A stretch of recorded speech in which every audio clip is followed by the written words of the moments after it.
So moving on to the next question, we have question number 2, and that is under the topic of social capital, quality of life and social well-being. तो इसमें दो questions आए हैं till 2009 and these questions are miscellaneous and unique in the sense कि coachings के अंदर ये topics deal ही नहीं होते हैं. The topics like social well-being, the topics of social capital and quality of life. So we will be taking the look on these question at a very good depth. हम देखेंगे कैसे इसका content हो सकता है और कैसे इसका अच्छे से answers we can write. So the question is explain the concept of social capital in relation to India. So the question is specifically asking us to comment regarding the concept of social capital with regards to India. So it's a 15 marker, that means we have 3 pages and it came in the year 2017 and therefore there are high chances that this particular theme can repeat in your exam in the coming future. So looking at this topic, again we can write intro in the form of what or why. But as I have said time and again that when there is a technical concept in the question, we will always write or try to define that particular concept or keyword. So what we will be doing is we will first write the social capital definition in the introduction, so that it will be a introduction to our answer as well as the concept of social capital. So what we can write is that social capital is network of relationships, or we can write is sum total of all social relationships between individuals and groups. I hope it is clear.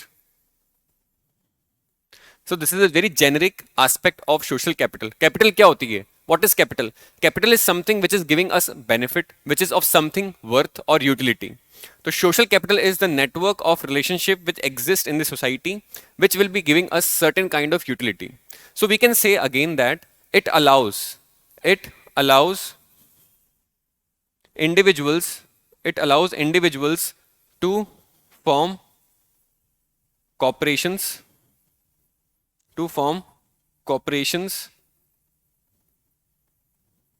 then what these corporations will do for mutual benefit of the society, as well as for mutual benefits, plus what we can accrue apart from these mutual benefits, we can make the society more efficient. I hope it is clear. So just after this particular introduction, what we can be doing is, if we want, we can actually make a star diagram like this and we can show the different elements of social capital with regards to India. Now moving ahead, we will be connecting it with the aspect of social capital concept in regards to India. So we'll see that there are 4 basic elements. There are 4 basic elements of social capital. This is first is civic engagement, then second is political equality, third is solidarity, trust is very important, and tolerance, and the fourth is strong associational life. I hope it is clear. So either you can draw that star diagram showing all the important components, or you can write these 4 basic elements.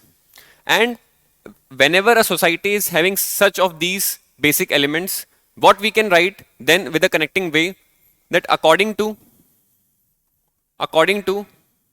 Putnam, he was a person who was responsible for the evolution of the concept of social capital. So there were different scholars who gave time and again and evolved and matured the concept of social capital. So according to Putnam, social capital, a society having all these fundamentals, basic elements, for that society he said that social capital will be responsible for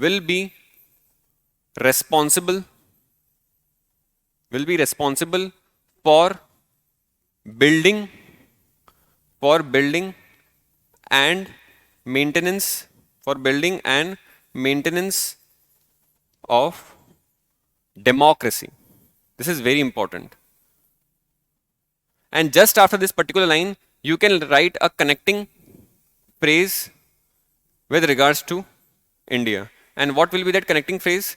You can simply say that since a society having these basic elements of social capital will be responsible for building and maintaining democracy, as a result, India being the largest democracy of the world has high utility of social capital with regards to enhancing and evolving the concept of democracy. I hope it is clear. Then we will move on to the second part of the question. That is, we will be specifically now unfolding the idea of social capital with regards to the settings of India. Now, we have types of social capital found in India. So again, the basic concept of social capital is that it is having three types of social capital. One is bonding, second is bridging, and third is linking capital. And as a result, in case of India also, we find all these three types of what? Social capitals. So we are customizing our answer by writing in India.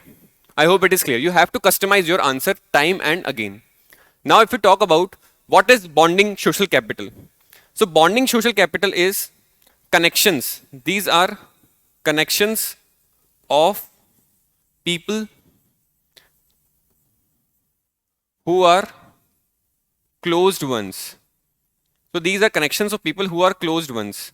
That means they might be relatives, they might be family members, they might be having a relationship of kinship, they might be having a close association or organization from historical ties. So this is something in which they are related with their closed ones. So it is a bonding social capital. That is, the networks are existing within a particular environment or a framework. So this is a network, and these are the bonds of people who are being properly connected with each other in this particular segment. I hope it is clear. So these are the ties or connections of people who are very close relatives to each other. That is fine. So this is bonding capital. This particular segment is also bonding capital, but it is network B. And network A and network B में there are differences. हो सकता है कि ये Hindi belt का network हो सकता है ये नॉर्थ ईस्ट बेल्ट का नेटवर्क हो सकता है ये पर्टिकुलर जो नेटवर्क है that is from African societies. So there are networks, but within a network that particular connection of people is within the closed ties only. I hope it is clear. Then we have second type of capital, social capital, that is bridging social capital. That is between the networks. Now let's say this is the Hindi belt of North India, which is where we have a network A, and then this is a particular northeastern ethnic group which is having a network B.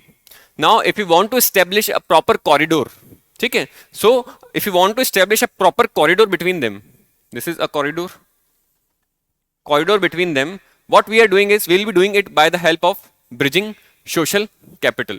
That is, between the networks we are creating now bridges. As APJ Abdul Kalam has famously said that all religions of the world are like beautiful small islands. All religions of the world are like beautiful small islands without connectivity.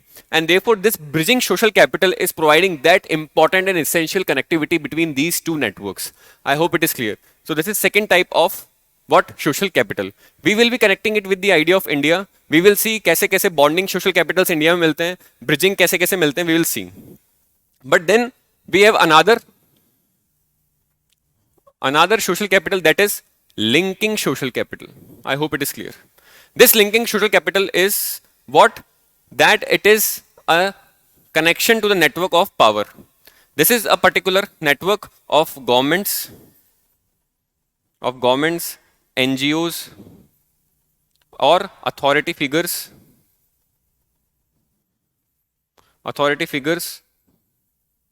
or people in power, I hope it is clear. So it is mostly a vertical aspect. Here it is more horizontal. Here the connection was more horizontal. So it is altogether a network, let's say X. I hope it is clear. Now we will be seeing the specific examples of each of these social capitals with regards to India, and that is what we will be writing in our answers as well. So if we want to talk about the bonding capital first, so in India there are various kinds of bonding capitals. So bonding capitals can be many of the types, but if there is less bridges between these bonding capitals or bonding social capitals, if their bridges are very less, what it will be happening is these particular bonding social capital networks will feel isolated, will feel what? Disenfranchised, and as a result of which, what they will be doing is they will become more single isolated identities or entities. I hope it is clear. So such kind of things where the bridging social capital between the two networks of bonding social capital is less, we see that there are relatively higher isolation among the members of those particular network. So this can be example we can write like Naxals. So Naxalite is a bonding social capital because they are tied with strong bonds. Then we have other aspects like we can say Khap Panchayats. Khap Panchayats can be one. Then we can write religious outfits. Various religious outfits can be one. Then we can write terrorist organizations. These can be one. And then there are many types of these bonding social capitals. Caste group, a particular caste group is also a particular bonding social capital. Then if we talk about the bridging social capital, we have various kinds of bridging social capital. One can be NGOs and civil society organizations. The other can be the institution of ASHAs, ANM. Okay? So ASHA, workers, ANMs, auxiliary nurse midwives. So these are another aspects of bridging social capital. Then if you want to further write, there are certain interreligious, intercultural or religious organizations which are actually working as bridging aspect between these two isolated groups of bonding social capital. Then there are various different kinds of, let's say, organizations or NGOs which are working. You can write more such names like SHGs can be one, because in a particular self-help group of women's, you can find women from different stratas of societies, from different castes, from different backgrounds. So SHGs is also a platform where these two isolated bonding social capitals are getting bridges or are coming into more communication. I hope it is clear. So SHGs can be one. Then we have cooperative societies.